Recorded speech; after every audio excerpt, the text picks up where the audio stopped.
ఓం శ్రీ గురుభ్యో నమః. జై గురుదేవ్. ప్రతి ఒక్క వ్యక్తిలో కూడా ఏది సాధించాలన్నా అత్యంత విలువైనది ఏమైనా ఉంది అంటే అది ఆలోచన మాత్రమే. ఒక ఆధ్యాత్మికంగా ఎదగాలన్నా, భౌతిక జీవితంలో ఎలాంటి సక్సెస్ కావాలన్నా, అనేక దుఃఖాల నుంచి మనం బయటపడాలన్నా, మనం ఏమి సాధించాలన్నా దానికి మూల కారణం ఏమైనా ఉంది అంటే అది ఆలోచన, మనసు మాత్రమే. ఎప్పుడైతే ఏ వ్యక్తి వాళ్ళ యొక్క ఆలోచన విధానాన్ని, వాళ్ళ మనసుని, ఆలోచనని సరైన విధంగా ఉపయోగించుకుంటారో వాళ్ళు తప్పకుండా సక్సెస్ సాధిస్తారు. సక్సెస్గా ఉన్న ప్రతి ఒక్క వ్యక్తి యొక్క మానసిక తీరు మనం ఆలోచిస్తే మనకి ఈ విషయం అర్థమవుతుంది. అయితే ఇప్పుడు మనం కొన్ని ఎగ్జాంపుల్స్తో ఈ విషయాన్ని అర్థం చేసుకుందాం. ఇప్పుడు మన ఇంట్లో ఉన్నాం, మనం చాలా సాధారణ విషయాల్లో ఎగ్జాంపుల్స్ తీసుకుంటే వాటిని ఎప్పుడు చూసినా మనకి ఈ విషయం గుర్తొస్తుంది. అందుకే నేను ప్రత్యేకంగా ఎలాంటి శ్లోకాలు, ఎలాంటి విషయాలు ఉపయోగించట్లేదు.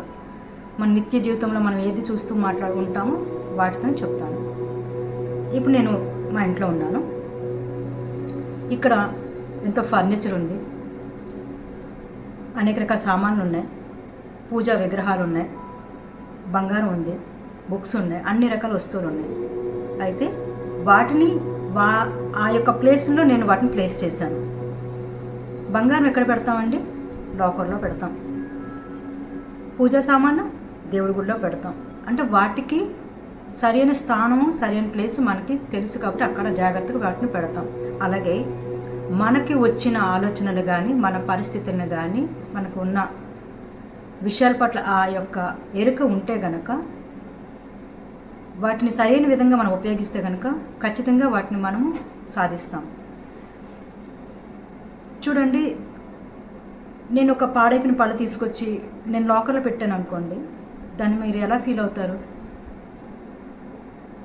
అలాగే అవసరం లేని ఆలోచనని ఎంతో ఉత్తమమైన మన మనస్సు, మన బుద్ధి, మన సమయము ఎక్కడో చదవాల్సిన సమయంలో పెడతాము, లేదా ఏదైనా సాధించాల్సిన విషయం పట్ల అవసరం లేని విషయాలను మనము ఆలోచిస్తూ ఉంటాం కదా.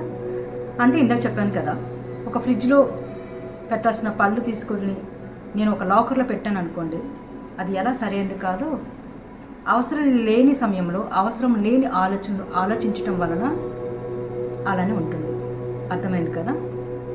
సో మీకు ఎలాంటి ఆలోచనలు వస్తున్నాయో గమనించండి, అవి ఎంత అవసరమో గమనించండి. ఏ సమయంలో ఆలోచించాలి, ఎంతసేపు ఆలోచించాలో అనే విషయం మీద మీకు క్లారిటీ వస్తే మనకి సగం ప్రాబ్లమ్స్, సగం టెన్షన్స్ క్లియర్ అయిపోతాయి.